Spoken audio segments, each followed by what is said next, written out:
ಇಂದು ಕೇಂದ್ರ ವಿತ್ತ ಸಚಿವರಾದ ಶ್ರೀಮತಿ ನಿರ್ಮಲಾ ಸೀತಾರಾಮನ್ ಅವರು 2025-26ನೇ ಸಾಲಿನ ಮುಂಗಡ ಪತ್ರವನ್ನು ಮಂಡಿಸಿದರು.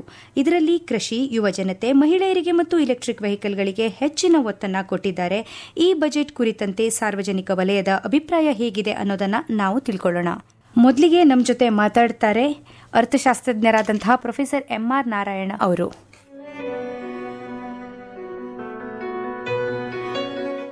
ಇವತ್ತಿನ ದಿನ ಕೇಂದ್ರ ಸರ್ಕಾರದ 2025-26ನೇ ಸಾಲಿನ ಆಯವ್ಯಯ ಸಂಸತ್ತಿನಲ್ಲಿ ಮಂಡನೆಯಾಗಿದೆ. ಈ ಆಯವ್ಯಯದ ಅಂದಾಜುಗಳಲ್ಲಿ 2 ಮುಖ್ಯ ಸವಾಲುಗಳನ್ನ ಎದುರಿಸೋದಕ್ಕೆ ಸಾಕಷ್ಟು ತಯಾರಿ ಮಾಡ್ಕೊಂಡಿದ್ದಾರೆ ಎನ್ನುವುದು ನನ್ನ ಅಭಿಪ್ರಾಯ.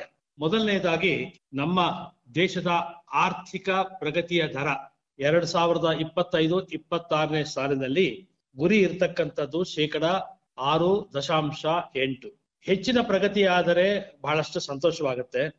ಸಾಧನೆ ಮಾಡಬೇಕಾದ್ದು ಬಹಳವಾಗಿದೆ. ಗುರಿ ಪ್ರಕಾರ 6.8% ನಾವು ಆರ್ಥಿಕ ಪ್ರಗತಿಯನ್ನ ಸಾಧನೆ ಮಾಡಬೇಕು. ಈ ಗುರಿಯನ್ನ ಸಾಧನೆ ಮಾಡಬೇಕಾದ್ರೆ ಈ ಆಯವ್ಯಯದಲ್ಲಿ ಒತ್ತು ಕೊಟ್ಟಿರ್ತಕ್ಕಂಥ ವಿಷಯ ಬೇಡಿಕೆಗಳು. ಪೂರೈಕೆ ಹೌದು ಇದೆ, ಸೇವೆಗಳು ಮತ್ತು ವಸ್ತುಗಳ ಮೇಲೆ ಬೇಡಿಕೆ ಏರ್ಬೇಕು. ಆ ಏರಿಕೆಯಿಂದ ಪೂರೈಕೆಯು ಜಾಸ್ತಿ ಆಗ್ಬೇಕು. ಅದರಿಂದ ಆರ್ಥಿಕ ಪ್ರಗತಿ ಸಾಧನೆ ಆಗ್ಬೇಕು ಅನ್ನೋದು ಒಂದು ಮುಖ್ಯ ಅಂಶ ಈ ಆಯವ್ಯಯದಲ್ಲಿ. ಈ ಒಂದು ದಿಸೆಯಲ್ಲಿ ಈ ಆಯವ್ಯಯದಲ್ಲಿ ಬೇಡಿಕೆಯನ್ನ ಏರಿಸಲಿಕ್ಕೆ ಒಂದು ಮಹತ್ತರವಾದಂತಹ ಕಾರ್ಯಕ್ರಮವನ್ನ ಪ್ರಕಟಣೆ ಮಾಡಿದ್ದಾರೆ. ವೈಯಕ್ತಿಕ ಆದಾಯ ಮಿತಿ ಮತ್ತು ಸ್ಟ್ಯಾಂಡರ್ಡ್ ಡಿಡಕ್ಷನ್ ಇವೆರಡರ ಏರಿಕೆ ಮಾಡಿದ್ದಾರೆ ಮೊದಲನೇದಾಗಿ. ಎರಡನೇದಾಗಿ, ವೈಯಕ್ತಿಕ ಆದಾಯದ ದರಗಳನ್ನು ಕೂಡ ಪರಿಷ್ಕರಣೆ ಮಾಡಿದ್ದಾರೆ. ಇವುಗಳಿಂದ ಏನಾಗತ್ತೆ ಅಂತಂದ್ರೆ, ನಮ್ಮ ದೇಶದಲ್ಲಿರ್ತಕ್ಕಂಥ ಕೆಳ ಆದಾಯದ ಮಂದಿಗೆ ನಿವ್ವಳ ಆದಾಯ, ತೆರಿಗೆ ಕಟ್ ಆದ ಮೇಲೆ ಬರ್ತಕ್ಕಂಥ ಆದಾಯ ಏನಿದೆ ಆ ಆದಾಯದಲ್ಲಿ ಏರಿಕೆಯಾಗಿ ಅದರಿಂದ ಬೇಡಿಕೆಗಳು ಕೂಡ ಏರಿಕೆಯಾಗಿ ಆರ್ಥಿಕ ಪ್ರಗತಿ ಸಾಧನೆ ಆಗುತ್ತೆ ಎಂಬುದು ಒಂದು ಮುಖ್ಯವಾದಂತ ಅಂಶ. ಎರಡನೇದು, ವಿತ್ತೀಯ ಕಾರ್ಯನೀತಿ ತೆಗೆದುಕೊಂಡಾಗ ಕಳೆದ ವರ್ಷ ವಿತ್ತೀಯ ಕೊರತೆ ನಮ್ಮ GDPಯ ಶೇಕಡಾವಾರದಲ್ಲಿ 4.8 ಇತ್ತು. ಅದು ಹೋದ ವರ್ಷದ ವಿತ್ತೀಯ ಕೊರತೆಯ ಗುರಿಯಾಗಿತ್ತು. ಈ ವರ್ಷ ಆ ಗುರಿಯನ್ನ ಇಳಿಕೆ ಮಾಡಿದ್ದಾರೆ. ಎಷ್ಟು ಮಟ್ಟಿಗೆ ಇಳಿಕೆ ಮಾಡಿದ್ದಾರೆ? 4.8ರಿಂದ 4.4ಕ್ಕೆ ಇಳಿಮುಖವಾಗಿದೆ. ನೋಡಿ, ಇದರಲ್ಲಿ ಮುಖ್ಯವಾಗಿ ನೀವು ಗಮನಿಸಬೇಕಾದ ಅಂಶ ಏನು ಅಂತಂದ್ರೆ, ಈ ಇಳಿಕೆಯನ್ನ, ವಿತ್ತೀಯ ಕೊರತೆಯನ್ನ ಇಳಿಸಬೇಕು ಎಂಬತಕ್ಕಂಥ ಗುರಿಯನ್ನ ಸಾಲವನ್ನ ಹೆಚ್ಚಿಗೆ ಮಾಡದೀರ ಸಾಧನೆ ಮಾಡಬೇಕು ಅನ್ನೋದು ಬಹಳ ಶ್ಲಾಘನೀಯ ಮತ್ತು ಸ್ವಾಗತಾರ್ಹ. ಆದ್ದರಿಂದ ಸಾಲ ಕಡಿಮೆ ಆದ್ರೂ ಕೂಡ, ವೈಯಕ್ತಿಕ ತೆರಿಗೆಗಳಲ್ಲಿ ವಿನಾಯಿತಿ ಕೊಟ್ಟರು ಕೂಡ ಈ ಗುರಿಯನ್ನ ಸಾಧನೆ ಮಾಡಬೇಕು ಅಂತ ನಮ್ಮ ಈ ಒಂದು ಆಯವ್ಯಯ ಏನು ಅಂದಾಜು ಹಾಕಿದೆ, ಅದು ನನ್ನ ಅಭಿಪ್ರಾಯದಲ್ಲಿ ಬಹಳ ಶ್ಲಾಘನೀಯ ಮತ್ತು ಸ್ವಾಗತಾರ್ಹ.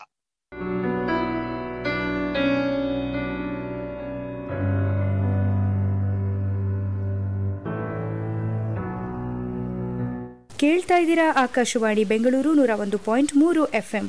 ಇಂದು ಕೇಂದ್ರ ವಿತ್ತ ಸಚಿವರಾದ ಶ್ರೀಮತಿ ನಿರ್ಮಲಾ ಸೀತಾರಾಮನ್ ಅವರು 2025-26ನೇ ಸಾಲಿನ ಮುಂಗಡ ಪತ್ರವನ್ನು ಮಂಡಿಸಿದರು. ಇದರಲ್ಲಿ ಕೃಷಿ, ಯುವಜನತೆ, ಮಹಿಳೆಯರಿಗೆ ಮತ್ತು ಇಲೆಕ್ಟ್ರಿಕ್ ವೆಹಿಕಲ್ಗಳಿಗೆ ಹೆಚ್ಚಿನ ಒತ್ತನ್ನು ಕೊಟ್ಟಿದ್ದಾರೆ. ಈ ಬಜೆಟ್ ಕುರಿತಂತೆ ಸಾರ್ವಜನಿಕ ವಲಯದ ಅಭಿಪ್ರಾಯಗಳನ್ನು ನಾವು ತಿಳ್ಕೊಳ್ಳೋಣ. ಈಗ ನಮ್ಮ ಜೊತೆಗೆ ಇದ್ದಾರೆ ಇಂಗ್ಲಿಷ್ ಪ್ರಾಧ್ಯಾಪಕರಾದಂತಹ M. ಕುಸುಮಾ ಅವರು, ಹೊಳೆನರಸೀಪುರದಿಂದ ಮಾತಾಡ್ತಾರೆ. ಹಲೋ ಕುಸುಮಾ ಅವರೇ, ನನ್ನ ಮಾತು ಕೇಳ್ತಾ ಇದೆಯಾ? ಹೌದು. ಓಕೆ, ಸೊ ಇವತ್ತಿನ ಈ 2025-26ನೇ ಸಾಲಿನ ಬಜೆಟ್ ಬಗ್ಗೆ ನಿಮ್ಮ ಅಭಿಪ್ರಾಯನ ನಮಗೆ ತಿಳಿಸಿ. ಖಂಡಿತ. ನಮಸ್ಕಾರ ಎಲ್ಲರಿಗೂ. ಇಂದು ಕೇಂದ್ರ ಬಜೆಟ್ ಮಂಡನೆ ಆಗಿದೆ. ವಿಕಸಿತ ಭಾರತದ ಕನಸನ್ನ ನನಸಾಗಿಸಲು ಕೇಂದ್ರ ವಿತ್ತ ಮಂತ್ರಿಗಳಾದ ಶ್ರೀಮತಿ ನಿರ್ಮಲಾ ಸೀತಾರಾಮನ್ ರವರು ಜನಸಾಮಾನ್ಯರ ಆಶೋತ್ತರಗಳನ್ನ ಈ ಬಜೆಟ್ನ ಮೂಲಕ ಈಡೇರಿಸಿದ್ದಾರೆ ಅಂತಾನೆ ಹೇಳಬಹುದು. ಎಲ್ಲಾ ವರ್ಗದವರನ್ನ ಒಳಗೊಳ್ಳುವ, ಅವರ ಶ್ರೇಯಸ್ಸನ್ನು ಆಶಿಸುವ ಈ ಬಜೆಟ್ ಒಂದು ಉತ್ತಮ ಬಜೆಟ್ ಅಂತ ನಾನು ಹೇಳೋದಕ್ಕೆ ಇಷ್ಟಪಡ್ತೀನಿ. ಮಧ್ಯಮ ವರ್ಗದವರನ್ನ ಕೇಂದ್ರವಾಗಿಟ್ಕೊಂಡಿರುವಂತಹ ಈ ಬಜೆಟ್ ನಿರ್ಮಲಾರವರ ಹಿಂದಿನ ಅನುಭವಗಳ ಮೇರೆಗೆ ಮಹಿಳಾ ಪರವಾಗಿದೆ ಹಾಗೂ ಗೃಹಲಕ್ಷ್ಮಿಯರಾದ ಮಹಿಳೆಯರ ಕೈಯಲ್ಲಿ ದುಡ್ಡು ಉಳಿಯೋ ಹಾಗೆ ಅವರಲ್ಲಿ ಕೊಳ್ಳುವ ಶಕ್ತಿಯನ್ನ ಹೆಚ್ಚಾಗಿಸುವ ಆಶಯ ಇದರಲ್ಲಿದೆ. ಹೈನುಗಾರಿಕೆಗಾಗಿಯೂ ಸಹ ಸಾಲ ಮಂಜೂರಾತಿ ಮಾಡಿದ್ದಾರೆ. ಹಳ್ಳಿಯ ಗೃಹಿಣಿಯರಿಗೆ ಮತ್ತು ಉತ್ತಮ ಬದುಕನ್ನ ನೀಡುವ ಆಶಯ ಇದರಲ್ಲಿದೆ. ಸುಗ್ಗಿಯ ನಂತರ ಧಾನ್ಯಗಳ ಸಂರಕ್ಷಣೆ ಹಾಗೂ ಬೆಳೆಯ ರಕ್ಷಣೆ ಕುರಿತ ಕ್ರಮ ಸಹ ಈ ಬಜೆಟ್ನಲ್ಲಿ ಹೇಳಿದ್ದಾರೆ. ಅದು ಸಹ ಬಹಳ ಶ್ಲಾಘನೀಯವಾಗಿದೆ. ಉದ್ಯಮಶೀಲತೆಯನ್ನ ಬೆಳೆಸಲು ನೀಡಲಾಗ್ತಾ ಇರುವಂತಹ ಗ್ಯಾರಂಟಿ ರಹಿತ 5 ಲಕ್ಷದವರೆಗಿನ ಸಾಲ ನಮ್ಮ ಯುವ ಸಮುದಾಯದಲ್ಲಿ ಬಹಳಷ್ಟೇ ಭರವಸೆಯನ್ನ ಮೂಡಿಸುತ್ತೆ. ಮೊದಲ ಬಾರಿಗೆ ಉದ್ಯಮಿಗಳಾಗುವವರಿಗೆ, ಅದರಲ್ಲೂ ಮಹಿಳೆಯರಿಗೆ ಧಾರಾಳ ಸಾಲ ನೀಡಲು ನಮ್ಮ ಸರ್ಕಾರ ಮುಂದಾಗಿರುವುದು ಬಹಳ ಒಳ್ಳೆಯ ನಡೆ ಅಂತಾನೆ ಹೇಳಬಹುದು. 12 ಲಕ್ಷದವರಿಗೆ ಟ್ಯಾಕ್ಸ್ ಇಲ್ದಿರೋದು ಸಹ ಮಧ್ಯಮ ವರ್ಗದವರಿಗಂತೂ ಬಹಳ ಉತ್ತಮ ಅನ್ಸಿದೆ ಈ ಬಜೆಟ್. ಮತ್ತೆ ಅವರ ಮುಖದಲ್ಲಿ ಸಂತಸ ತಂದಿದೆ. ಹಾಗೆ ಈ ಬಜೆಟ್ ನಲ್ಲಿ ಮೀನುಗಾರಿಕೆಗೂ ಉತ್ತಮ ಉತ್ತೇಜನ ಸಿಕ್ಕಿದೆ. ಒಟ್ಟಾರೆಯಾಗಿ ನಮ್ಮ ದೇಶದ, ಅಂದ್ರೆ ಈ ದೇಶದಲ್ಲಿರುವ ಬಹುಸಂಖ್ಯಾತ ಮಧ್ಯಮ ವರ್ಗದವರಿಗೆ ಈ ಬಜೆಟ್ ಬಹಳಷ್ಟೇ ಖುಷಿ ತಂದಿದೆ. ಹಿಂದಿನ ಬಜೆಟ್ಗಳಿಗಿಂತಲೂ ಈ ಬಜೆಟ್ ಜನಸಾಮಾನ್ಯರ ನಾಡಿಮಿಡಿತನ ಅರ್ಥೈಸಿಕೊಂಡು ಉತ್ತಮ ಬಜೆಟ್ ಅನ್ನ ಕೊಡುಗೆಯಾಗಿ ನೀಡಿದೆ ಅಂತಾನೆ ಹೇಳ್ಬಹುದು. ನಮ್ಮ ಭಾರತ ದೇಶ ಅಂದ್ರೆ ಅಲ್ಲಿರೋ ಜನರ ಆಶಯ, ಜನರ ಅಭಿವೃದ್ಧಿಗೋಸ್ಕರ ಆಶಯ ಹೊತ್ತು ಈ ಒಂದು ಬಜೆಟ್ ಮಂಡನೆ ಆಗಿ ಅವರು ಬಹಳ ಅತ್ಯುತ್ತಮ ಈ ಒಂದು ಜವಾಬ್ದಾರಿಯನ್ನ ಬಹಳ ಅತ್ಯುತ್ತಮವಾಗಿ ನಿರ್ವಹಿಸಿದ್ದಾರೆ ಅಂತ ಎಲ್ಲಾ ಮಹಿಳೆಯರ ಪರವಾಗಿ ಅವರು, ಏಕೆಂದ್ರೆ ವಿತ್ತ ಮಂತ್ರಿಗಳಾಗಿ ಮಹಿಳೆ ಎಲ್ಲ ಗೃಹದಲ್ಲೂ ಎಲ್ಲ ಕುಟುಂಬದಲ್ಲೂ ಮಹಿಳೆಯರು ಈ ಹಣಕಾಸು ವ್ಯವಹಾರ ನಿರ್ವಹಿಸುವಂತೆ ನಿರ್ಮಲಾರವರು ಇಡೀ ದೇಶದ ಹಣಕಾಸು ವ್ಯವಸ್ಥೆಯ ಬಜೆಟ್ನ ಚುಕ್ಕಾಣಿನ ಹಿಡಿದು ಬಹಳ ಚೆನ್ನಾಗಿ ಬಜೆಟ್ನ ಮಂಡಿಸಿದ್ದಾರೆ. ಈ ಬರೋ ವರ್ಷದಲ್ಲಿ ಭಾರತ ದೇಶ ಒಟ್ಟಾರೆಯಾಗಿ ಅಭಿವೃದ್ಧಿ ಕಾಣೋದಕ್ಕೆ ಇದು ಬಹಳಷ್ಟು ಸಹಕಾರಿ ಆಗಲಿದೆ ಅನ್ನೋದು ನನ್ನ ಅಭಿಪ್ರಾಯ. ಹಾಗೂ ನಮ್ಮ ರಾಜ್ಯಗಳ ಬಜೆಟ್ಗೂ ಸಹ ಇದೊಂದು ಒಂದು ಮುನ್ನುಡಿನ ಬರೆದಿದೆ, ಒಂದು ಒಳ್ಳೆಯ ಮಾಡೆಲ್ ಅನ್ನ ಕೊಟ್ಟಿದೆ. ಧನ್ಯವಾದಗಳು ಕುಸುಮಾ ಅವರೇ, ನಿಮ್ಮ ಅಭಿಪ್ರಾಯಗಳಿಗೆ ಧನ್ಯವಾದಗಳು. ಕೇಳ್ತಾ ಇದ್ದೀರಾ ಆಕಾಶವಾಣಿ ಬೆಂಗಳೂರು 101.3 FM. ಇಂದು ಮಂಡನೆಯಾದ 2025-26ನೇ ಸಾಲಿನ ಮುಂಗಡ ಪತ್ರದ ಕುರಿತು ಸಾರ್ವಜನಿಕರ ಅಭಿಪ್ರಾಯವನ್ನ ಕೇಳೋಣ. ಈಗ ನಮ್ಮ ಜೊತೆ ಮಾತಾಡ್ತಾರೆ ಕಪಿಲ್ ಪಿ ಹುಮನಾಬಾದೆ, ಅರ್ಥಶಾಸ್ತ್ರ ಪ್ರಾಧ್ಯಾಪಕರು. ಹಲೋ ಹಲೋ ಕಪಿಲ್ ಅವರೇ, ಈಗ ನಿಮ್ಮ ಅಭಿಪ್ರಾಯನ ನೀವು ಹೇಳ್ಬೋದು. ಏನು ಬಜೆಟ್ 2025-26 ಇದೆ, ಇದು ನಮ್ಮ ಭಾರತ ದೇಶದ ಹಣಕಾಸು ಮಂತ್ರಿ ಆದಂತ ನಿರ್ಮಲಾ ಸೀತಾರಾಮ್ ಅವರ 8ನೇ ಬಜೆಟ್ ಇದಾಗಿತ್ತು, ಅವರು ಮಂಡಿಸಿರ್ತಕ್ಕಂಥ ಬಜೆಟ್. ಮತ್ತೆ ಇನ್ನೊಂದು ವಿಶೇಷ ಏನಂದ್ರೆ, ಅವರು ಮಂಡಿಸಿರ್ತಕ್ಕಂಥ ಬಜೆಟ್ ಅಲ್ಲೇ 2ನೇ ಅತ್ಯಂತ ಕಡಿಮೆ ಅವಧಿಯ ಬಜೆಟ್ ಇದಾಗಿತ್ತು. ಒಟ್ಟು 74 ನಿಮಿಷಗಳ ಕಾಲ ಅವರು ಈ ಬಜೆಟ್ ಅನ್ನ ಮಂಡಿಸಿದ್ದಾರೆ. ಒಟ್ಟು ಅವರು ಪದಗಳನ್ನ ಬಳಸಿರೋದು 7,900 ಪದಗಳನ್ನ ಅವರು ಇಲ್ಲಿ ಬಳಸಿದ್ದಾರೆ. ವಿಶೇಷವಾಗಿ ಒಂದು ಏನು ಮಿಡಲ್ ಕ್ಲಾಸ್ ಒಂದು ವರ್ಗ ಇದೆ, ಅವರಿಗೆ ತುಂಬಾ ತೆರಿಗೆ ವಿನಾಯಿತಿಗಳನ್ನ ಈ ಒಂದು ಬಜೆಟ್ ನಲ್ಲಿ ಕೊಟ್ಟಿರೋದನ್ನ ನಾವು ನೋಡ್ಬೋದು. ಒಂದು ರೀತಿಯಲ್ಲಿ ಇದು ಒಟ್ಟಾರೆಯಾಗಿ ಒಂದು ಅದ್ಭುತ ಬಜೆಟ್ ಕೂಡ ಅನ್ನಕ್ಕಾಗಲ್ಲ, ಅಥವಾ ಬಹಳ ಕಳಪೆ ಬಜೆಟ್ ಕೂಡ ಅಂತ ನಾವು ಹೇಳಕ್ಕಾಗಲ್ಲ. ಒಂದು ರೀತಿಯಲ್ಲಿ ಬ್ಯಾಲೆನ್ಸಿಂಗ್ ಆದಂತಹ, ಮತ್ತೆ ಎಲ್ಲರನ್ನ ಒಳಗೊಳ್ಳುವಂತಹ ಮತ್ತು ನಮ್ಮ ಆರ್ಥಿಕ ವೇಗವನ್ನ ಹೆಚ್ಚಿಸ್ತಕ್ಕಂತಹ ಒಂದು ರೀತಿಯ ಬಜೆಟ್ ಇದಾಗಿತ್ತು.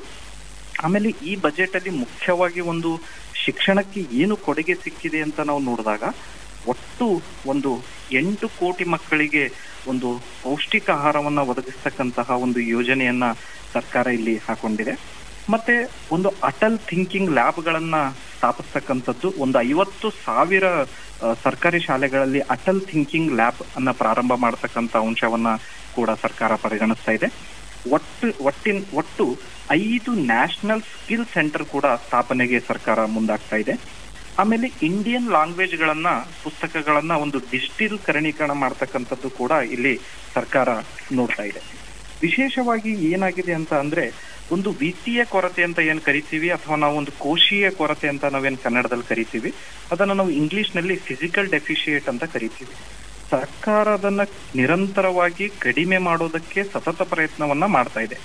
FRBM ಆಕ್ಟ್ ಅಂತ ಏನ್ 2003 ಬಂದಿತ್ತು, physical responsibility and management act ಪ್ರಕಾರ ಒಟ್ಟಿನಲ್ಲಿ ನಮ್ಮ ದೇಶದಲ್ಲಿರ್ತಕ್ಕಂತಹ ಕೋಶೀಯ ಕೊರತೆಯನ್ನು ಇಳಿಸೋದೇ ಇದರ ಮುಖ್ಯ ಗುರಿಯಾಗಿತ್ತು.